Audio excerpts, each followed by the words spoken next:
এটা আর একটা এক্সপেরিমেন্ট বিজ্ঞানী হার্লি টেস্টের সাহায্যে কেমন ভোল্টের অবস্থান নির্ণয় এমন অবস্থায় পূর্বের সাথে এটার কিছু পরিবর্তন আছে, এইগুলো একটু খেয়াল করে কাজ করলেই এটারও এক্সপেরিমেন্টাল বিষয় থেকে ভোল্টের দূরত্ব নির্ণয় করা সম্ভব। তবে এক্সপেরিমেন্টগুলো এসছে একটা থেকে আরেকটা কিছুটা আধুনিকীকরণ, ব্লেভিয়ার এক রকমের, মারি এক রকমের, আবার এখন হার্লি আসছে সেটা এক রকমের। মারির সাথে হার্লির যদি তুলনা করা যায় তাহলে এক কথায় যে তুলনার বিষয়টা আসবে, কেবলের যদি প্রতি একক দৈর্ঘ্যের রেজিস্ট্যান্স দেওয়া না থাকে তাহলে মারিতে এটা সম্ভব হবে না, হার্লিতে এটা সম্ভব হবে। এটাই হচ্ছে ওদের দুইটা এক্সপেরিমেন্টের বেসিক ডিফারেন্স। একক দৈর্ঘ্যের রেজিস্ট্যান্স বলতে আমরা কতদিন সময় দেখেছিলাম যে মানটা থেকে ভোল্টের দূরত্ব নির্ণয় করেছিলাম। এক্সপেরিমেন্টারে যে রেজিস্ট্যান্সের নামটা আমরা ছোট হাতের আর দিয়ে প্রকাশ করেছিলাম, দেখো যদি কতদিন তোমরা খেয়াল করো যে ছোট হাতের আর মিনিং হচ্ছে একক দৈর্ঘ্যের রেজিস্ট্যান্স, অর্থাৎ গায়ে লেখা ইউনিট ভ্যালু। ইউনিট ভ্যালু না থাকলে টোটাল ভ্যালুটা পাওয়া যায় না। উদাহরণস্বরূপ চালের দাম দিয়েও আমি বলেছিলাম যে ইউনিট ভ্যালু বলতে অ্যাকচুয়ালি কি বোঝায়। তো যদি কোনো কারণে এই ইউনিট ভ্যালু আমার না থাকে, মুছে যায়, বা আমি যদি তথ্যটা নাও জানি, তাহলেও হার্লি লুপ টেস্টের সাহায্যে এই কেবল ভোল্টের দূরত্ব বা অবস্থান নির্ণয় করা সম্ভব। এই জন্য বিজ্ঞানের এই এক্সপেরিমেন্টটা আমরা শিখি। এমন অবস্থায় মারির সাথে এর যে তারতম্যগত দিক অ্যাকর্ডিং টু ফিগার আমাদেরকে দেখাচ্ছে, মারিতে এই ধরনের কোনো রেজিস্ট্যান্স ছিল না, খেয়াল করে দেখো। আর হার্লিতে এই ধরনের একটা রেজিস্ট্যান্স আছে। ধরনটার নাম কি? এর নাম হচ্ছে পরিবর্তনশীল মানের একটি রেজিস্ট্যান্স, যেটাকে আমরা কম বেশি করে ব্যালেন্সিং পজিশনে নিয়ে আসতে পারবো। মারিতে কোনো এসপিডিটি সুইচ ব্যবহার হয়নি। এসপিডিটি মানে সিঙ্গেল পোর্ট ডাবল থ্রো, অর্থাৎ এই যে তার দুইটা মুখ, এই জন্য ডাবল থ্রো। আর পোল হচ্ছে কি এইটা। এই সুইচটার অবস্থান আমার মারিতে ছিল না, আর হার্লিতে আমার আছে। মানে চিত্রের পরিবর্তন হচ্ছে। এটা সুবিধা অসুবিধার কথা বললাম। এখন এক্সপেরিমেন্ট যেটা অন্যান্য পরীক্ষার ক্ষেত্রে যা বলেছিলাম এখানেও তাই। আরটা হচ্ছে আমার ভালো কেবলের রেজিস্ট্যান্স, এক্সটা ফল দূরত্বের রেজিস্ট্যান্স, এখানকার এই এক্স, আর ফল কেবলের রেজিস্ট্যান্স বড় হাতের এক্স, যেটা আমরা আগে বলেছি। মনে করলাম এখান থেকে এলিমিটার দূরে সামথিং ডিস্টেন্সে আমার এখানে একটা ফল্ট হয়েছে। আমার চিত্রের উপস্থাপিত বিষয়টা গ্রাউন্ড ফল্টই দেখানো। এটা গ্রাউন্ড ফল্ট হতে পারে, এটা আর্ক ফল্ট হতে পারে, এটা শর্ট সার্কিট ফল্ট হতে পারে। যে ফল্টই হোক, এক্সপেরিমেন্টের কথাবার্তা, লেখার ধরন, প্রকৃতি সব একই থাকবে, চিত্র শুধু পরিবর্তন হবে। যদি এক্সামিনার বলে যে গ্রাউন্ড ফল্টের ক্ষেত্রে, তাহলে এটা। এক্সামিনার যদি বলতো শর্ট সার্কিট ফল্ট, তাহলে এখানে তুমি আরেকটা কেবল দেখাই দেবে, তাহলে বুঝা গেছে কথাটা। আর অন্যান্য কথাগুলো কি থাকবে? সব একই। কেন একই থাকবে? এক্সপেরিমেন্ট কখনো কোন ধরনের ফল্ট হয়েছে এটা বলবে না, ও শুধু বলবে যে কত দূরত্বে ফল্ট হয়েছে সেটা। এরপরে তুমি মাটি খুঁড়ে আলগা করে দেখো যে কোন ধরনের ফল্ট হয়েছে, সেটা হচ্ছে বাস্তব অবস্থায় ওই বিষয়টা। কিন্তু কোন ধরনের ফল্ট হয়েছে এটা কিন্তু এক্সপেরিমেন্ট কখনো বলবে না, যে ওপেন হয়েছে নাকি শর্ট সার্কিট হয়েছে নাকি গ্রাউন্ড ফল্ট হয়েছে, এটা এক্সপেরিমেন্ট বলবে। এক্সপেরিমেন্ট বলবে হচ্ছে কত দূরত্বে ফল্ট হয়েছে সেটা। তো নাও স্টার্ট। বিজ্ঞানীর এমন অবস্থায় এই পরিস্থিতি লাভিয়ে আমরা যদি তার এক্সপেরিমেন্টটাকে খেয়াল করি, তাহলে আমি এখানে কি লিখেছি? আমার শুরু হচ্ছে কিন্তু যখন কন্টাক্ট সুইচ যে কথা আর এসপিডিটি সুইচের কথা বলা একই। কন্টাক্ট সুইচটাই হচ্ছে এসপিডিটি সুইচ। আমি যখন এতে রাখবো তখন এই পরিবর্তনশীল রেজিস্ট্যান্সের মান আমি নেব কত? S1। কেন এই মানটা নেব? এই মানটা হচ্ছে আমার ব্যালেন্সিং অবস্থার জন্য উপকার লাগবে। মানে এটা ছাড়া আমি ব্যালেন্সিং করতে পারবো। আমরা যেমন গতদিন বলেছিলাম যে PQ স্থির মানে রেজিস্ট্যান্স R এবং X, বলেছিলাম যে X এর এই মানটাকে ঘুরাই ফিরাই ক্লকওয়াইজ হোক বা এন্টি ক্লকওয়াইজ ঘুরিয়ে আমি কাটাটাকে কোথায় নিয়ে আসবো? শূন্যতে। ওই শূন্যতে নিয়ে আসাটা কিন্তু ব্যালেন্সিং। এটা কিন্তু আমি গতদিন বলেছি তোমাদের। গ্যালভানোমিটারের কাটাটাকে শূন্যতে নিয়ে আসা, এটাই হচ্ছে ব্যালেন্সিং। তো কিভাবে শূন্যতে হবে? ওই যে এক্স এর ওই ভ্যালুটাকে কম বেশি হয় ক্লকওয়াইজ না এন্টি ক্লকওয়াইজ, তারপরে তো সে শূন্যতে এসছে। এখানে হবে কি এট এ টাইম দুইটা, শুধু এইটাকে ঘোরালেই হবে না, পাশাপাশি পরিবর্তনশীল রেজিস্ট্যান্সের মানটাকে পরিবর্তন করতে হবে, করে তোমাকে শূন্যতে নিয়ে আসতে হবে।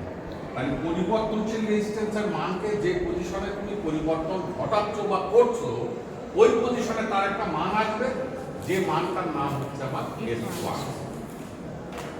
কথা বোঝা গেছে? আবার যখন আমি বি বিন্দুতে রাখবো এখানে, তখনও অনুরূপ কাজ, পরিবর্তনশীল রেজিস্ট্যান্সের মানটাকে ঘোরায় ফিরায় আমি আবার একটা মান পাবো যার নাম S2। এই ধাপটা আমি পরে আসছি, আগে এই ধাপটা দেখি।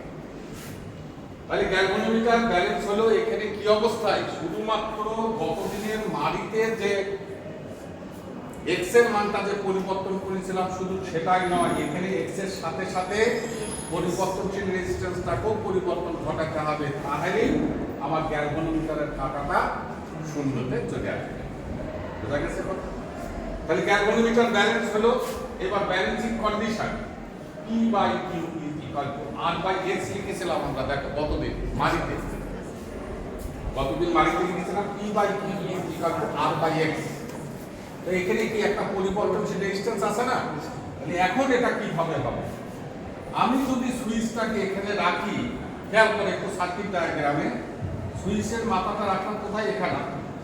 তাহলে এটা তোমার ফল্ট রেজিস্ট্যান্স, দূরত্ব যাই হোক, ফল্ট কেবল এই রেজিস্ট্যান্সের সাথে এই রেজিস্ট্যান্সটা দেখো সিরিজ হয়ে গেছে। হয়েছে? সিরিজে কি করতে হয়? মুখে বলি সিরিজ, যোগ, তাহলে এই জন্য x প্লাস s, এইটুকু বোঝা গেছে।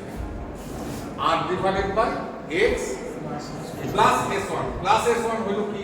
সুইচটা এখানে রাখার পরে, যার জন্য এই সিরিজে অবস্থান করে ফেলেছে, সেই লক্ষ্যে x প্লাস s1। পরের ধাপগুলো গাণিতিক প্রক্রিয়া। এখানে কি করেছি? যোজন করে এই লাইনটা এই পর্যন্ত গেছে, একদম সিম্পল গাণিতিক বিশ্লেষণ, আর কিছুই নাই এখানে, বোঝানোরও কিছু নাই। অঙ্কের মাধ্যমে আমরা এই রেজাল্টটা পেয়েছি। সমীকরণ নাম্বার দিলাম 1। এইবার ওই যে আরেকটা কথা, যেটা কিছুক্ষণ আগে বললাম যে এটা কথা আসবো, এবার সুইচটাকে রাখলাম কোথায়? বি রেখে আবার কাটাটাকে ব্যালেন্সিং নিয়ে আসতে হবে। তাহলে ব্যালেন্সিং নিয়ে আসতে গেলে কি? পরিবর্তনশীল রেজিস্ট্যান্সের মানটা আবার পরিবর্তন হবে, সেই পরিবর্তনে তার মানের নাম দিলাম আমি S2। এইবার balancing P by Q is equal to কি লিখেছি? এবার খেয়াল করো, আমি যখন এখানে দিয়েছি তখন কিন্তু দুইটা কারেন্ট প্রবাহের পথ তৈরি হয়ে গেছে, তার মানে এই পথ আর এই পথ হয়ে গেছে আমার প্যারালাল। কারেন্ট প্রবাহের যদি দুইটা পথ হয়ে যায় তাহলে কি হয়ে যাবে? সেই দুইটা পথ আমরা প্যারালাল বলি না।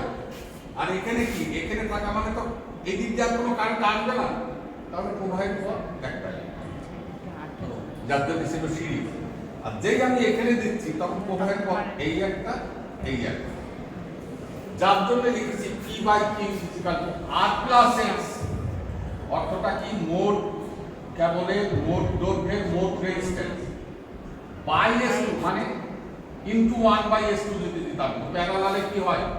1 বাই করে হিসাব আসে না রেজিস্ট্যান্সের, তাহলে এটা তো একটা রেজিস্ট্যান্স যার নাম কি? S2। কিভাবে লিখেছি আমি? 1 by S2, 1 by S2 R S2 ভাগ করা তো একই কথা। বোঝা গেল কথা? এইবার এখান থেকে আমি কি করলাম? R প্লাস X কে ফ্রি করে নিলাম, তাহলে P বাই Q S2 লেখা যায়। বোঝা গেছে?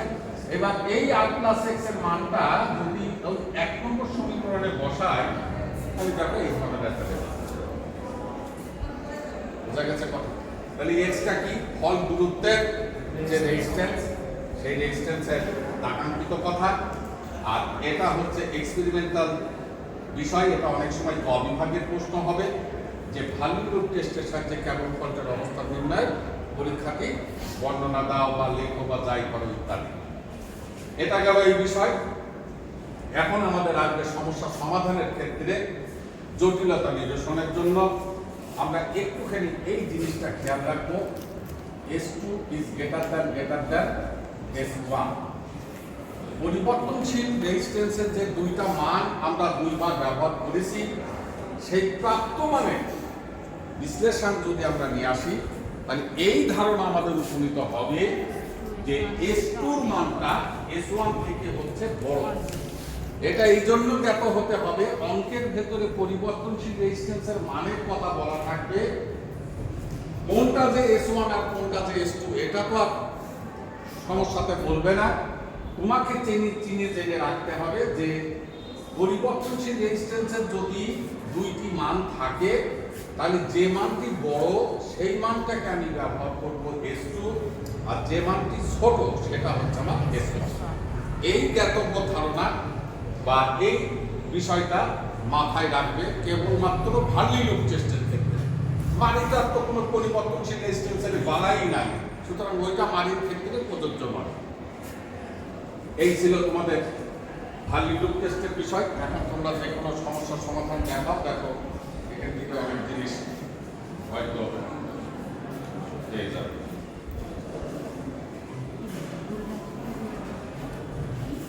আচ্ছা, কোন জায়গায় জমির আগে কাদের কি বলি সেটা যাই হোক কি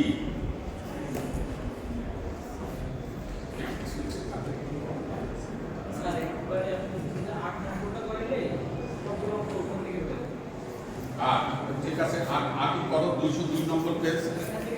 আচ্ছা, এই অঙ্কের ক্ষেত্রেও এক সময় কথা বলে না, এই অঙ্কের ক্ষেত্রেও ভাষা থেকে আমাকে পারার জন্য আমি মিনিমাম চিত্রের সহায়তায় অঙ্কগুলো করলে তোমার ধারণাগুলো স্বচ্ছতায় চলে আসবে। না হলে হবে কি বই নির্ভরশীল তোমার চিন্তা ভাবনা হয়ে যাবে, যেটা টেকনোলজি কখনোই সাপোর্ট করে না। এই জন্য একটু খেয়াল করো। হ্যাঁ, পড়ো তুমি, তারপর আমি চিত্র আঁকাচ্ছি। ভার্লি লুপ টেস্টের সাহায্যে আচ্ছা, ভার্লি লুপ টেস্টের সাহায্যে কথাটা বলতেও পারে নাও পারে, তাহলে অঙ্ক ভার্লি লুপ টেস্টের কিনা সেটা কি করে বুঝবো? যদি সেই অঙ্কের ভেতরে পরিবর্তনশীল রেজিস্ট্যান্সের মানের উল্লেখ থাকে, তাহলে আমি ধরে নেব যেটা ভার্লি লুপ টেস্ট। হ্যাঁ, ভার্লি লুপ টেস্টের সাহায্যে একটু শর্ট সার্কিট ফল্টের অবস্থান। আচ্ছা, আমি কি ফল দেখিয়েছি? অনেক সময় ছেলেরা প্রশ্ন করে, স্যার আপনি তো 8 ফল দিয়ে করলেন, তাহলে শর্ট সার্কিটের জন্য কি হবে? আরে শর্ট সার্কিটের জন্য কিছুই হবে না, শুধু চিত্রের পরিবর্তন হবে। আর লেখালেখি অন্যান্য কিছু একই। কেন একই? ওইটা আমি তো বারবার বলছি যে এক্সপেরিমেন্ট কখনো কোন ধরনের ফল্ট হয়েছে এটা নির্ণয় করে না, এক্সপেরিমেন্ট নির্ণয় করে কত দূরত্বে ফল্ট হয়েছে সেটা, যার জন্য ধরন প্রকৃতি নিয়ে তোমার চিন্তা ভাবনা দরকার নেই। হ্যাঁ, রেশিও আর্ম সেট করা হয়েছে t সমান 5 ওহম এবং q সমান 10 ওহম। রেশিও আর্ম একটু ইংরেজিতে বললাম, কোনটা রেশিও আর্ম? যে অনুপাতকে নিয়ে আমি ক্যালকুলেশন করছি, যার গ্যালভানোমিটারের দুই টেকনোলজিক্যাল পরিস্থিতি আছে, যার নাম হচ্ছে স্থির মানের রেজিস্ট্যান্স। কারা তারা? পি আর কি। সেই পি এর মান এবং কিউ এর মান দুই ভাবে থাকতে পারে, আনুপাতিক মানও থাকতে পারে, আবার কোন সলিড বান্ডেল থাকতে পারে। যে মানেই থাক, এটা তো আমার অনুপাতও বার করা যাবে, বা আমি সেই মানগুলোকে ব্যবহারও করতে পারবো। নাও স্টার সে তখন কি বললো, কি কত? 5, কি কত? 10। তাহলে অনুপাত কি? 1:2। তার অর্থ কি দাঁড়ালো? স্থির মানে রেজিস্ট্যান্সের অনুপাত 1:2। এটা যে কথা, আর পির মান 5 আর কিউর মান 10। হ্যাঁ, আসুন ভাই। আরে আমি এই ক্লাসে আছি,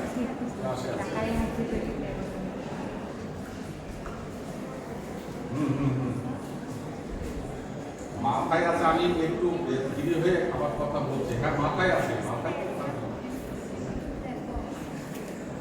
হ্যাঁ হ্যাঁ হ্যাঁ হ্যাঁ,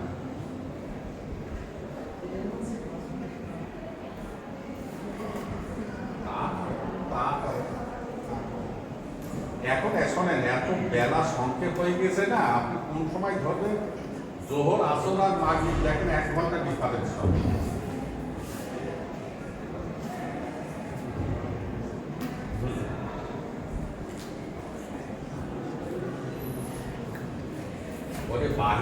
মাত্র একজন, আর তো সবই ভেবে। আচ্ছা আর শোনেন, আমি ক্লাসটা শেষ করে এসে বলছি, এখন এত কথা বলতে পারছি না, ক্লাসে আছি তো পরে কথা বলছি। এই কথা যে কথা অনুপাত 1:2 যেন ঘাপ দিয়ে যায় না। 1:2 কে তুমি বিভিন্ন মান করতে পারো, পি এবং কিউ এর মান জানো, ভাগাভাগি করে 1:2 হয়। এই কথাটা বোঝা গেছে? হ্যাঁ। তারপর কন্টাক্ট সুইচ যখন এই বিন্দুতে অর্থাৎ একটি ত্রুটিপূর্ণ কেবল সংযোজিত পরিবর্তনশীল রেজিস্ট্যান্সের দিকে রাখা হয়। এই ধরনের কথা কখনো পোস্টে থাকবে না। এটা রাইটার লিখেছে তোমাকে উপস্থাপনের জন্য, পোস্টে এই ধরনের থাকবে না।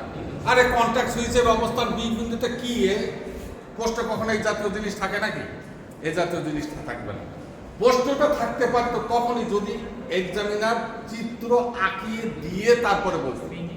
হ্যাঁ, বি কি আর এ কি, তুমি তো প্রশ্ন করবা উল্টো করে এক্সামিনার, কিন্তু বি কোথায়, কিসের বি? এমনি মনের ভেতর প্রশ্ন আসছে না যে বি কোথায় বা কিসের বি, এই জাতীয় প্রশ্ন আসবে। হ্যাঁ, একটি ত্রুটিপূর্ণ কেবলই সংযোজিত পরিবর্তনশীল রেজিস্ট্যান্সের দিকে রাখা হয়, তখন মান পাওয়া যায় 16 ওহম। বাস এই মানটা তুমি লিখে রাখবে।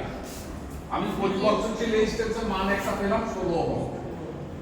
এটা কি S2 না S1 আগে বলতে পারবো না আমি? আমার আরেকটা পরিবর্তনশীল রেজিস্ট্যান্সের মান দেওয়া থাকতে হবে, তারপরে মানের তারতম্যের আলোকে আমি বলবো যে কোনটা S2 কোনটা S1। তারপর আবার কন্টাক্ট সুইচ যখন বিপরীতে রাখা হয় তখন তার মান পাওয়া যায় 7 ওহম। 7 ওহম। এই যে পরিবর্তনশীল রেজিস্ট্যান্সের যে দুইটা মান পেলাম, এটা কি ক্লিয়ার কিনা? যে আমি অঙ্ক করে ভাষায় তারতম্য যাই থাকুক, আমি পরিবর্তনশীল রেজিস্ট্যান্সের দুইটা মান পেয়েছি, একটা 16 আর একটা 7। কিছুক্ষণ আগে আমি শেষ করলাম যে পরিবর্তনশীল রেজিস্ট্যান্সের মান দ্বয়ের ভেতরে যে মানটা বড় সেটা হবে S2, তাহলে আমার 16 হচ্ছে S2 আর এটা হচ্ছে S। এই হচ্ছে আমার আসল জিনিস। কথা বুঝছো? ওই কন্টাক্ট সুইচ এ বিন্দুতে না বি বিন্দুতে না কোথায় না এদিকে না বিপরীত দিকে, এই সমস্ত চিন্তা করার তোমার দরকার নেই, এটা তুমি ঘাবড়ে যাও। বোঝা গেছে কথা? হ্যাঁ। তারপর সুস্থ এবং ত্রুটি সুস্থ মানে ভালো আর কি, সুস্থ সবল বলে না? হ্যাঁ, সুস্থ, হ্যাঁ, ভালো। সুস্থ এবং ত্রুটিযুক্ত কেবল একই ধরনের এই যে এখানে প্রশ্ন আছে, একই ধরনের। সুস্থ এবং ত্রুটিযুক্ত কেবল বড় তুমি ওইটা লেখা আছে কি একই ধরনের, এবং রেজিস্ট্যান্স প্রতি কিলোমিটারে 0.4 ওহম। হ্যাঁ, একই ধরন বলতে কি ধারণা আমাকে দেয়? তিনটা ধারণা মনের ভেতরে রাখবে। উপাদান এক, দৈর্ঘ্য এক, উপাদান এক, প্রস্থচ্ছেদ এক, তাহলেই একই ধরনের। এই কথা কি বোঝা গেছে? দৈর্ঘ্য এক থাকলে একই ধরনের নয়, প্রস্থচ্ছেদ এক থাকলে একই ধরনের নয়। কারণ কেন নয়? আর ইজ ইকুয়াল টু যে রো এল বাই এ, তিনটা জিনিসের উপর নির্ভর করে। তুমি রেজিস্ট্যান্স যখন বলবা ওই রো এল এবং এ, তাদের তিনটা ফ্যাক্টর। এ মানে কি প্রস্থচ্ছেদের ক্ষেত্রফল, এল কি দৈর্ঘ্য, রোটা কি উপাদান। তাহলে তিনটা জিনিস যদি অন্য কেবলের সাথে একই যদি না হয় তাহলে আমি বলবো না একই ধরন। আমরা অনেক সময় কম্পেয়ার করে বলি না যে ও আর ও একই ধরনের, যমজ ভাই থাকে না, খেয়াল করেছো? কি করে যমজের ইয়ে হয় কি, চেহারাও এক, লম্বাও এক, গায়ের রঙও এক, কথাও এক, মানে বোঝা যায় না। ওইটা হচ্ছে একই ধরন। তো যাই হোক, একই ধরন বলতে এটা। হ্যাঁ, তারপরে কি বলেছে? এবং প্রতি রেজিস্ট্যান্স প্রতি কিলোমিটার 0.4 ওহম। এই তাহলে 0.4 ওহম পার কিলোমিটার, এইটা এর গায়ে লেখা হচ্ছে 0.4 ওহম পার কিলোমিটার, এইটারও 0.4 ওহম পার কিলোমিটার। একটু ক্লিয়ার হয়েছে কি যে দুইটা কেবলেরই প্রতি একক দৈর্ঘ্যের রেজিস্ট্যান্স একই, যার মান প্রতি কিলোমিটারে 0.4 ওহম। ক্লিয়ার হয়েছে বিষয়টা? হ্যাঁ। এরপর প্রতিটি কেবলের দৈর্ঘ্য এবং টেস্টিং প্রান্ত থেকে ফল্টের দূরত্ব ফল্টের দূরত্ব আমাকে নির্ণয় করতে হবে। এখন আমি ফল্টের দূরত্ব নির্ণয় করার ক্ষেত্রে দেখো, ফল্টের দূরত্ব নির্ণয় করার ক্ষেত্রে এই একটা সূত্র আছে কিনা আমার, এগুলো একটু চালাকি খাটাতে হবে। দু একবার দেখলেই তুমি তোমার কাছে স্বচ্ছতা চলে আসবে। এই একটা সূত্র লিখেছি, এই একটা লিখেছি, এই একটা লিখেছি, এইটারই এর প্রয়োগে রূপান্তরিত হয়েছে এটা হয়েছে। এটা কি সত্য কিনা? জি স্যার।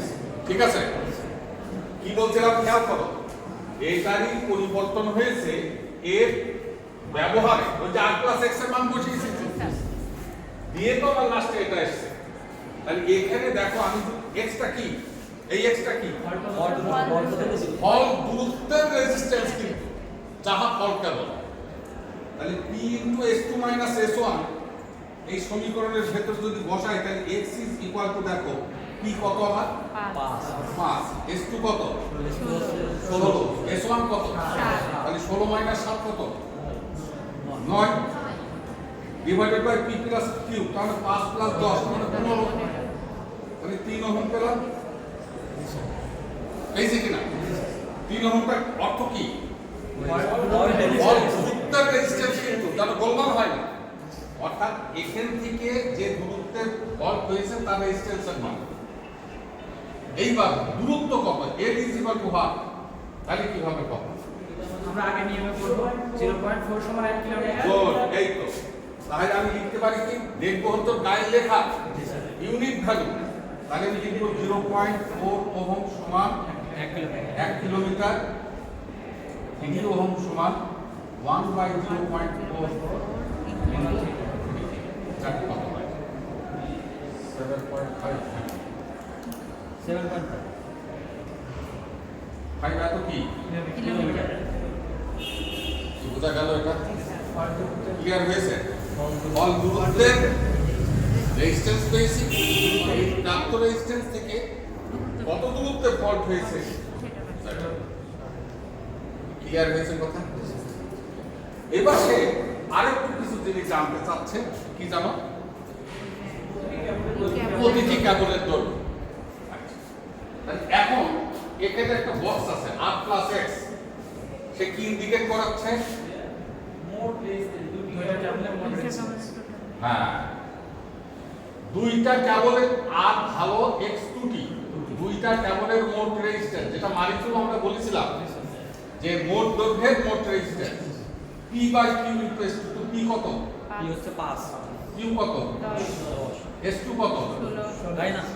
হ্যাঁ, 16 আচ্ছা, কত হয়? 8 ওহম। কি বোঝা গেছে? 8 ওহমের নাম কি এবার? টোটাল এই কেবল আর এই কেবল মিলিয়ে মোট দৈর্ঘ্যের যতদূর পর্যন্ত কেবলটা আছে, মোট দৈর্ঘ্যের মোট রেজিস্ট্যান্স, মোট দৈর্ঘ্যের মোট রেজিস্ট্যান্স। এখানে কোনো সন্দেহ আছে?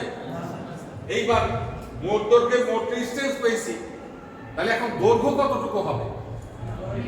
ওই যে একই কথা 0. এইটাই তো ইউনিট, প্রায় ইউনিট।